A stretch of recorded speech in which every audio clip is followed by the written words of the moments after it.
د ترکیې په ازمیر ښار کې د راک کنسرت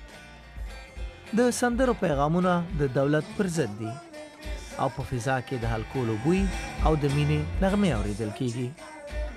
د واکمن اسلامي پلوي ګوند هیڅ څرک نشته هغوی داسې فکر کوي چې اسلامي هیواد یو او باید شرعي ژوند وکړو خو زموږ ژوند داسې نه دی د شپې مستی د ورځې په اندېښنو سبا کیږي د ولسي جرګې ټاکنې په مخ کې دي ازمیر د اسلام پلوي حکومت ضد د لوی ګوند مرکز دی